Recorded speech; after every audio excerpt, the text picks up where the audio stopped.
आज हमारे पास Robert Kiyosaki की वो बेहद मशहूर और हाँ उतनी ही क्या कहते हैं विवादास्पद किताब रिच डैड पुअर डैड पर आई ढेरों समीक्षाएं और विश्लेषण हैं। कमाल की बात यह है कि कुछ इसे पैसे कमाने की जैसे बाइबल मानते हैं, तो कुछ कहते हैं कि ये तो खतरनाक सलाह का पुलिंदा है। बिल्कुल, बहुत अलग अलग राय हैं इस पर।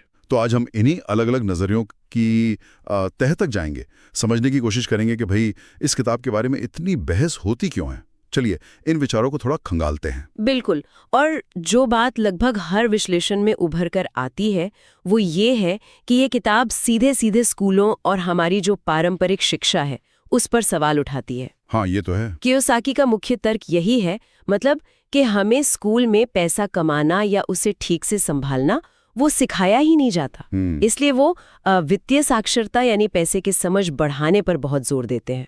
हाँ, और इसी समझ का एक बड़ा हिस्सा है उनकी वो संपत्ति यानी एसेट्स और देनदारियों लायबिलिटीज के बीच का फर्क बताने वाली बात। ये कॉन्सेप्ट तो बहुत लोगों को क्लिक करता है ना। सही कहा। ये शायद सबसे ज्यादा याद रहने वाली बात है किताब की।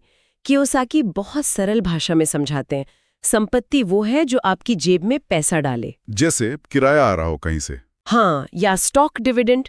और देनदारी वो जो आपकी जेब से पैसा निकाले, जैसे घर का कर्ज या कार लोन जिसका आप खुद इस्तेमाल कर रहे हैं। उनका कहना है कि अमीर बनने के लिए ज्यादा से ज्यादा संपत्ति बनानी चाहिए और देनदारियों को कम करते जाना चाहिए। कई समीक्षाएं मानती हैं कि ये जो बुनियादी विचार है ना, इसे समझाने में किताब बेहद सफल रही है। लेकिन क्या ये वाकई इतना सीधा है? मतलब कुछ समीक्षाएं ये सवाल भी तो उठाती हैं कि जिसे कियोसाकी संपत्ति कह रहे हैं, जैसे रियल एस्टेट या अपना कोई बिजनेस खड़ा करना। जी, उसमें तो काफी पैसा और मेहनत लगती है। वो निष्क्रिय आय यानी पैसिव इनकम की बात करते हैं कि ऐसी कमाई हो जिसके लिए लगातार खपना ना पड़े। पर क्या ये वाकई में निष्क्रिय होती है? शुरुआत में तो नहीं। ये एक बहुत अहम नुक्ता है और ये आलोचनाओं में अक्सर दिखता भी है। कियोसाकी रियल एस्टेट और बिजनेस में निवेश करके वित्तीय स्वतंत्रता पाने की सलाह देते हैं। वो कहते हैं कि नौकरी की सुरक्षा के भ्रम से बाहर निकलो और सोचे समझे जोखिम लो। कई विश्लेषक इस सोच को मतलब काफी प्रेरणादायक मानते हैं, खासकर उन लोगों के लिए जो अपनी मौजूदा आर्थिक स्थिति से शायद खुश नहीं है। हाँ, वो रैट रेस से निकलने वाली बात। बिल्कुल, लेकिन यहीं पर जैसा आपने कहा आलोचनाएं भी शुरू होती हैं। अच्छा, तो अब जरा उन आलोचनाओं पर आते हैं जो हमें मिली समीक्षाओं में बार-बार दिखी। सबसे आम शिकायत क्या है? क्या पकड़ में आता है? देखिए, कई विश्लेषकों का मानना है कि किताब में क्या करना है ये तो बताया गया है, पर कैसे करना है इस पर ठोस व्यवहारिक सलाह की थोड़ी कमी है। अच्छा, मतलब हवा में बातें ज्यादा हैं।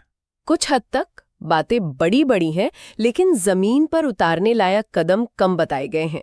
एक समीक्षा में तो एक वित्तीय सलाहकार ने यहां तक लिखा कि कियोसाकी का रियल एस्टेट पर इतना जोर शायद छोटे निवेशकों के लिए भ्रामक हो सकता है, जिनके पास शुरू करने के लिए ज्यादा पूंजी नहीं होती। बिल्कुल, उनके लिए ये थोड़ा मुश्किल हो सकता है। और वो जोखिम लेने वाली बात, उस पर भी तो सवाल उठते होंगे। हाँ, बिल्कुल।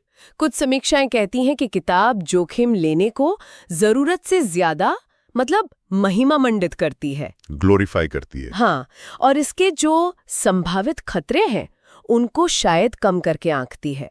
आलोचक कहते हैं कि भाई हर कोई इतना बड़ा जोखिम नहीं उठा सकता और ऐसा करना कई बार भारी भी पड़ सकता है। सही बात है। साथ ही कुछ लोग ये भी मानते हैं कि कियोसाकी दुनिया को अमीर और गरीब, संपत्ति और देनदारी इसमें कुछ ज्यादा ही सरलता से बांट देते हैं, जबकि असल जिंदगी कहीं ज्यादा जटिल होती है। हाँ, वो ब्लैक एंड व्हाइट वाली बात। जी, और ये भी आरोप लगता है कि किताब उनके अपने सेमिनार और दूसरे प्रोडक्ट्स बेचने का एक तरीका ज्यादा है, कंटेंट कम। अच्छा, ये भी एक एंगल है। तो ये तो हुई आलोचना है, पर इन सब के बावजूद ये किताब इतनी पॉपुलर क्यों बनी हुई है?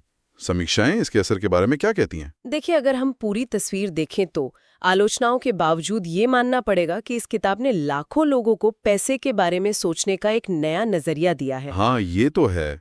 एक स्पार्क तो जगाया है इसने। बिल्कुल। कई विश्लेषण मानते हैं कि इसका सबसे बड़ा योगदान लोगों को वित्तीय साक्षरता के महत्व के प्रति जगाना है। वो संपत्ति बनाने और निष्क्रिय आय कमाने पर जो इसका जोर है, वो उन लोगों को आज भी आकर्षित करता है जो नौकरी के नपे-तुले दायरे से बाहर निकलकर अपनी आर्थिक किस्मत खुद लिखना चाहते हैं। मतलब इसमें पैसे और काम को लेकर जो हमारी पारंपरिक सोच है, उसको सीधी चुनौती दी है। एकदम सही कहा। इसने उस सोच को चैलेंज किया है। तो कुल मिलाकर इन समीक्षाओं और विश्लेषणों से ये तस्वीर उभरती है कि रिच डैड पुअर डैड एक ऐसी किताब है जो सोच बदलने पर जोर देती है, अमीर लोगों की तरह सोचने पर। माइंडसेट शिफ्ट पर। हाँ, माइंडसेट शिफ्ट पर। ये प्रेरणा तो देती है, पर शायद रास्ता उतना साफ नहीं दिखाती। इसकी बातें कुछ लोगों के लिए बहुत काम की साबित होती हैं, तो कुछ को ये अधूरी या थोड़ी जोखिम भरी लगती हैं। बिल्कुल सही। ये एक बहस छेड़ने वाली किताब है, इसमें कोई शक नहीं। और शायद यही इसकी सफलता का एक कारण भी है कि लोग इस पर बात करते हैं। सही कहा। तो अंत में हमारे सुनने वालों के लिए सोचने वाली बात ये निकलती है कि किसी के भी अपने वित्तीय यात्रा में ये जो सोच बदलने वाली बात है, माइंडसेट शिफ्ट, और जो ठोस व्यवहारिक कदम उठाने होते हैं जी, इनके बीच सही तालमेल क्या होना चाहिए। कियोसाकी से प्रेरणा लेना शायद ठीक है, पर जमीनी हकीकत को ध्यान में रखते हुए अपने लिए सही रास्ता कैसे चुने, ये बहुत जरूरी सवाल है। हाँ, ये एक ऐसा सवाल है जिस पर शायद हर पाठक को, हर सुनने वाले को खुद विचार करना होगा अपनी परिस्थितियों के हिसाब से।